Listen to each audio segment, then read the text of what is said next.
अच्छा, ये वीडियो देखिए, यूनान में हमारे पाकिस्तानी एक तरबूज के खेत में मजदूरी कर रहे हैं और ये तकरीबन 8-8 7-7 किलो का बड़ा बड़ा तरबूज है जो बड़ी स्पीड के साथ जो है ना वो ट्रक के ऊपर जो है ना लोड कर रहे हैं। इनकी तनख्वाह कितनी होती है? अच्छा, ये जो लेबर तबका है ना जो फेंक रहे हैं, ये मोस्टली होते हैं जिनके पास पेपर्स नहीं होते, डंकी लगा के जाते हैं। इनको मिलते हैं 30 या 40 यूरो एक दिन के। लेकिन जो थोड़ा सीनियर हो जाता है उसको 50 बढ़ा देते हैं, किसी के 60 कर देते हैं। तो इस तरह ये स्टेप्स होते हैं इस खेती बाड़ी के। तो आपको पता है कि हुनर तो होता कि नहीं, हमारे जो पाकिस्तानी डंकी लगा के जाते हैं इनको वहां की जुबान भी नहीं आती, तो वे ये इंग्लिश भी नहीं आती, क्योंकि मोस्टली तो बेचारे अनपढ़ होते हैं या थोड़े पढ़े होते हैं, तो ना अंग्रेजी आती है ना इनको वहां की मुकामी जुबान आती है उस मुल्क की। तो ये फिर कहते हैं कि हम ऐसी जगह काम करें जहां हमारे पाकिस्तानी देसी लोग हों और उनके साथ ही हम काम करें, जितने भी पैसे दे देंगे शुक्र है रब दा। बहुत सारे इनमें से ऐसे लोग होते हैं कि जो यूनान रहना ही नहीं चाहते, वो इसे तार से बैठे होंगे कि कोई गेम लगे तो इथों जनाब अगे इटली नूं निकलीए ते फ्रांस जर्मनी जाके तो उत्थे कागज बनाइए। लेकिन कई लोग ऐसे हैं कि जो कहते हैं कि बस आ गए, अब यूनान ही रहेंगे। यूनान में भी बड़ा पैसा है, लेकिन अगर पेपर्स हैं तो फिर, अगर पेपर नहीं तो बड़ी मुश्किल है, जलालत है, क्योंकि लोग आपका इस्तेहसाल करेंगे, काम ज्यादा करवाएंगे, पैसे थोड़े देंगे। थोड़े पैसे से आप वहां पर सिर्फ खा पी सकते हैं, बचत नहीं कर सकते। पेपर्स बन जाएंगे, जॉब अच्छी मिल जाएगी, जुबान सीख लिया करें, उसके बाद फिर आपको जनाब जॉब भी अच्छी, पैसे भी ज्यादा, बचत भी ज्यादा। तो हर काम जो है ना फ्रेमवर्क बना लिया करें, उसके बाद फिर स्टार्ट किया करें। यहां से हर बंदा 60-60 लाख रुपए दे के जो है ना वो डंकी लगा रहा है, तो वहां जाके 60 लाख रुपया जो है ना वो 10 साल में भी पूरा नहीं होता। अच्छा, जो लोग किसी भी वीजे पर बैरूनी मुल्क जाना चाहते हैं, यूनान जाना चाहते हैं, इटली जाना चाहते हैं और उन्हें कोई हुनर नहीं आता, तो वो जनाब ये वीडियो देखें। वहां पर करना पड़ेगा जिम्मेदारा। इटली और यूनान में बड़े पैमाने पर जिम्मेदारा किया जाता है। और ये जो वीडियो है ये यूनान की है। हमारे जो दोस्त भाई वहां पर डंकी लगा के गए हुए हैं, वो इस वक्त तरबूज के खेत में काम कर रहे हैं। दुआने तोड़ देने पे, ट्रक ते लद देने पे। हुण तुसीं आखोगे कि एक काम ते बड़ा आसान है। भाई जब 8 घंटे की आप शिफ्ट करेंगे ना और 3-3 या 4-4 किलो का कम से कम तरबूज जो है, या 5-5 6-6 किलो का तरबूज जो है, वो आपने सारा दिन जो है ना उठा उठा के फेंकना है, ते लंब निकल जाती है दोस्तों। बेबे याद आ जाती है, नो डाउट कि ये हक हलाल के पैसे, मेहनत के पैसे हैं। लेकिन जो लोग पाकिस्तान में बैठ के ये कहते हैं ना कि वहां पहुंचते ही जनाब हम जो है ना वो माला माल हो जाएंगे, ये वो बंदे हैं जिनके पास कोई स्किल नहीं है और पेपर भी इनमें से मोस्टली वो है जिनके पेपर भी अभी नहीं बने। पैसे कितने कमाते हैं ये बताता हूं। देखिए, ये जो तरबूज तोड़ रहे हैं ना, इसके इनको नए बंदा जो सिर्फ लेबर है ना, एज अ लेबर कि उन्होंने बस दुआने सुटने उत्ते ते लदने ने, उनकी पे है 40 यूरो एक दिन की।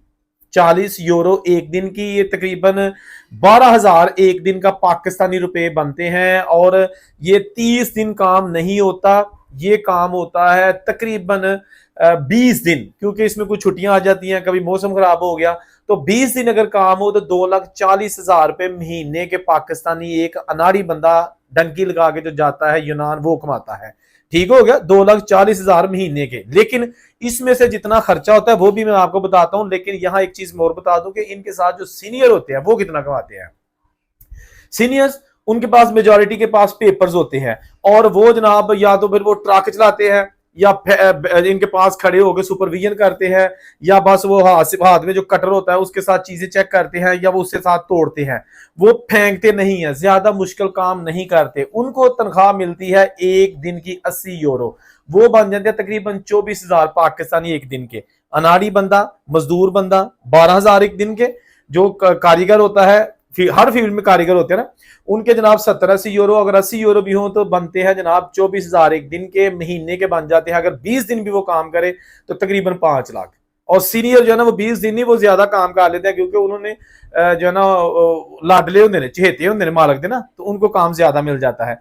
तो 5-6 लाख रुपया सीनियर बंदा यूनान में रहते हुए जिम्मेदारी के काम में कमा लेता है। सीनियर बंदा, पेपरों वाला बंदा, उसकी बात कर रहा हूं। अब बात करेंगे खर्चा। देखें, यूनान है या इटली, जर्मनी, फ्रांस, खर्चा तकरीबन सेम है। घर लेते हैं शेयरिंग में, घर लेते हैं, उसका जनाब पर हेड तकरीबन किसी को 150 या किसी को 200 यूरो आ जाता है। यूनान में अमूमन 150 यूरो जो है ना वो खर्चा आ जाता है।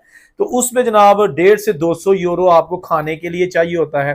तो ये जो 2,40,000 मैंने पहले बताया नए बंदे को, वो तकरीबन 1.5 से 2 लाख रुपया तो वहां ही खा लेता है। मतलब खर्चा, मोबाइल का खर्चा, उसके साथ जनाब उनका ट्रांसपोर्ट का खर्चा।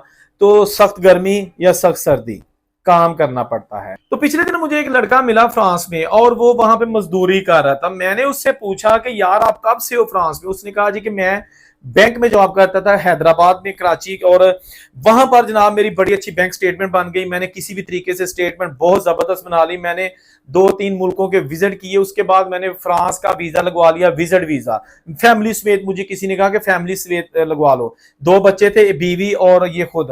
कहता मेरा फ्रांस का विजिट वीजा लग गया, मैं विजिट वीजे पर फ्रांस आ गया। यहाँ आके मैंने कर दिया असाइलम करने के बाद मैंने अप्लाई किया, इंटरव्यू हुआ, सब कुछ हुआ, अपीलें हुई, सारा कुछ खारिज हो गया और मुझे जो घर भी फ्री मिला हुआ था वो भी उन्होंने खाली करवा लिया है। अब मैं इंतहाई परेशानी की जिंदगी गुजार रहा हूं। उसके बाद फिर क्या हुआ, मजदूरी, पहले वजीफा मिलता था जो असाइलम वालों को पैसे मिलते हैं, वो खत्म हो गए। कहता है अब मेरी मजदूरी है कि मैं काम करता हूं, पेरिस की बात है कि मैं करता हूं बातिमा, यानी कि जो बिल्डिंग लाइन का काम है। और पहले मैंने रंग का काम किया था, रंग करते थे, वो मुझे अच्छा नहीं लगा या मेरे से हुआ नहीं है, तो अब मैं सोल का काम करता हूँ। सोल का काम ये होता है कि फर्श डालने, कारपेट डालने घरों के अंदर, और रेनोवेट शुदा घर होते हैं, नए भी हो सकते हैं। तो ये काम मैंने कहा कि आप कैसे कर लेते हो, कैसे करते हैं? तो कहता मेरे साथ सुबह चलना। मैं सुबह उसके साथ चला गया। अब वहां पर बहुत ज्यादा एक पायलट था सीमेंट का, यानी कि जिसके अंदर तकरीबन 100 तोड़ा था सीमेंट का, 25 किलो का एक तोड़ा। वो कहता है ये सबसे जो 3 मंजिला बिल्डिंग है ना, इसके तमाम फ्लोर पर हमने जो है ना वो 30-30 तोड़े जो रखने हैं, 30-30-30। वो इसने एक एक उठाया। 3 लड़के थे पाकिस्तानी, एक अफगानी था, दो थे मतलब जो अफगानिस्तान पाकिस्तान से थे। तो तीनों जो है ना वो एक एक तोड़ा लेके ऊपर जा रहे थे। इनको लगे तकरीबन 1.5-2 घंटे सीमेंट ऊपर रखने में। उसके बाद उन्होंने उसमें नीरू फेरा पतला करके, उसके बाद उन्होंने 4 दिन के लिए सूखने के लिए रख दिया। क्या 4 दिन बाद दोबारा आएंगे, यहाँ पे हमने कारपेट बिछाने हैं।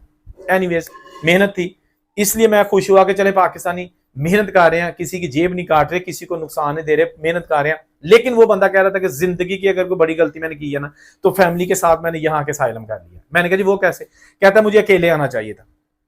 अकेले आता, अगर मैं असाइलम करता, पास होता ना होता, कम से कम मेरा खर्चा बच जाता, मैं शेयरिंग में रह जाता, मुझे खर्चा थोड़ा होता। अब मैं फैमिली को शेयरिंग मेरी नहीं रखी हुई, सेपरेट छोटा सा घर लिया हुआ है, पूरा खर्चा है। बेगम जॉब नहीं करती, ना ही हमारी बेगम जो है ना वो वहां को जॉब कर सकती है, जुबान नहीं आती, बच्चे स्कूल जाते हैं, वो फ्री है। लेकिन मैं जनाब जो है ना वो मेरी तनख्वाह है तकरीबन 40 या 45 यूरो एक दिन की। तो कहता है कि मेरे 18-20 दिन काम होता है, तो वही हिसाब आ गया कि जनाब 2,40,000 महीने का मैं कमाता हूँ तकरीबन, और 2,40,000 में मेरा खर्चा यहाँ सारा पूरा हो जाता है। और बात ऐसे भी होता है कि मैं किसी से उधार लेता हूँ, पाकिस्तान मुद्दत हो गई, कोई पैसा भेजे, बूढ़ा माँ बाप अभी भी हैदराबाद में मौजूद है, बाहर एडा आसान नहीं, ठीक है ना। ये जो हम देखते हैं ना लोगों के कोठियां महल्ले और बंगले, फिर हम कहते हैं किदा कोठी है, वो कहते हैं फलाना मुंडा होता जो यूरोप होंगे।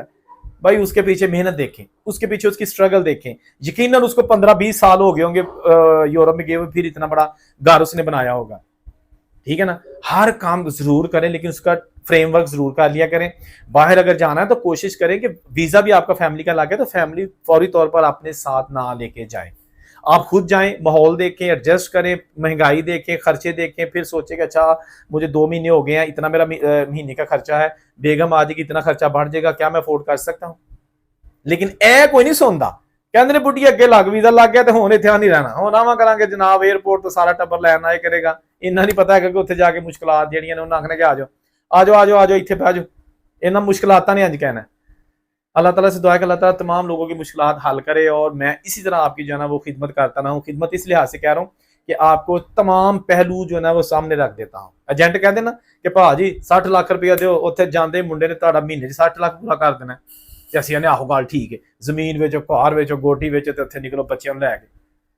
हर काम सोच समझ के किया करें। मेरे चैनल पर यही जो है ना वो चीजें होती है, मैंने सारा कुछ देखा, आंखों से देखा है, और सजेशन इसलिए आपको देता हूँ। वीडियोज में कमेंट जरूर किया करें। जहां नहीं पूछ रहे हैं और उनसे कुछ ज्यादा। अल्लाह हाफिज़।